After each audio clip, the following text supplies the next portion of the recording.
ஒரு நாள் அல்லாஹுடைய தூதர் நபிகள் நாயகம் ஸல்லல்லாஹு அலைஹி வஸல்லம் அவர்கள் தன் தோழர்களுக்கு வீதியின் ஒழுங்குகள் பற்றி சொல்லுகிற போது இப்படி ஒரு வார்த்தையை சொன்னார்கள்.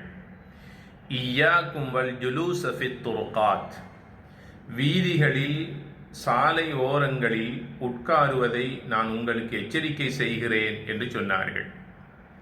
நபி தோழர்கள், நபியே நாயகமே, அந்த இடத்தை தவிர வேறு எங்களுக்கு ஒன்று கூடுவதற்கும் உள்ள விடயங்களை பேசுவதற்கும் வேறு இடங்கள் இல்லையே, நாம் எங்கு ஒதுங்கிக் கொள்வது என்று தங்களுடைய நியாயத்தை அல்லாஹுடைய தூதரிடத்திலே சொன்னபோது, அல்லாஹுடைய தூதர் நபிகள் நாயகம் ஸல்லல்லாஹு அலைஹி வஸல்லம் சொல்லுகிறார்கள், அப்படியாக இருந்தால் வீதியோரத்திலே பாதை ஓரத்திலே நீங்கள் நின்று கதைத்து கொண்டிருக்கிற போது, ஒன்று கூடுகிற சமயத்தில் வீதியின் ஒழுங்குகளை, அதன் உரிமைகளை நீங்கள் பேணிக் கொள்ளுங்கள், பாதுகாத்துக் கொள்ளுங்கள் என்று சொல்லுகிறார்கள்.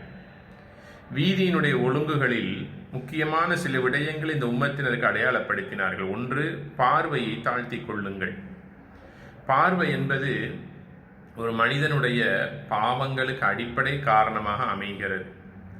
ஆக வீதியில் போவோர் வருவோர் பல பேரையும் நாங்கள் காணுகின்றோம். ஆக பார்வைகளை நாங்கள் தாழ்த்தி கொள்ள வேண்டும்.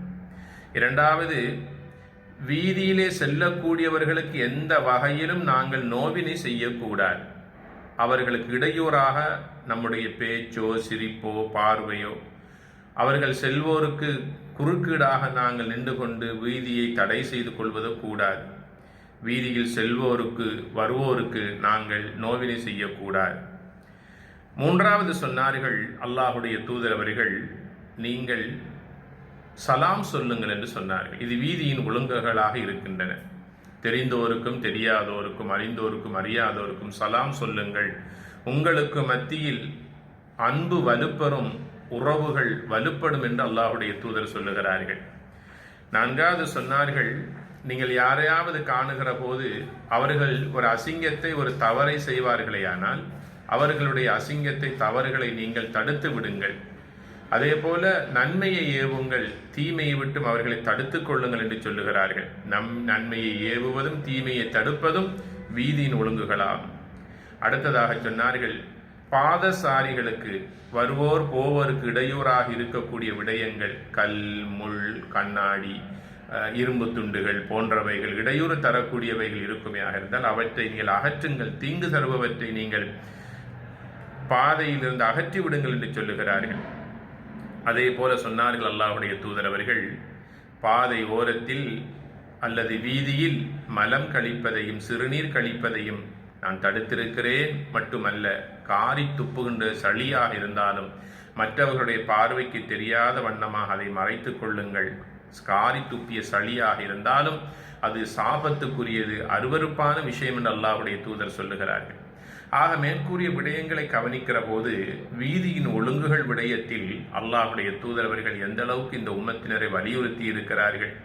முகம் சுளிக்கக்கூடிய அளவுக்கு நீங்கள் நடந்து கொள்ளாதீர்கள் என்று சொல்லுகிறார்கள். உங்களுடைய தகுதியை நீங்கள் நிலைநிறுத்திக் கொள்ளுங்கள். நீங்கள் வீதியோரத்திலே நின்று கதைத்து கொண்டிருக்கிற போது இவ்வாறான சில அசௌகரியங்களுக்கு மக்கள் ஆளாக்கப்படுகிற போது அவர்களுடைய எரிச்சலுக்கும் அவர்களுடைய சாபத்திற்கும் அவர்களுடைய ஏச்சுக்கும் பேச்சுக்கும் நீங்கள் ஆளாகக்கூடிய நிலைமை ஏற்படும் என்று எங்களுக்கு சூசகமாக அவர்கள் எங்களுக்கு வலியுறுத்துகிறார்கள். ஆக வீதியோரத்திலே நிற்பது, அனாவசியமாக நின்று கதைத்து கொண்டிருப்பது, கூட்டம் போடுவது, அதே போல சிரித்து நாங்கள் போவோர் வருவோருக்கு இடையூறாக நடந்து கொள்வதென்ற விடயங்களில் அதிக கவனம் செலுத்தி இவ்வாறான விடயங்களை தவிர்த்து கொள்வதற்கு நாங்கள் முயற்சிக்க வேண்டும்.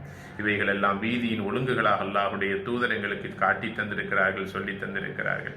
கேட்ட விடயங்களை வாழ்க்கையில் எடுத்து அல்லாஹுடைய அன்பையும் அருளையும் பெற்றுக்கொள்வோம். அஸ்ஸலாமு அலைக்கும் வரஹ்மத்துல்லாஹி வபரகாத்துஹு.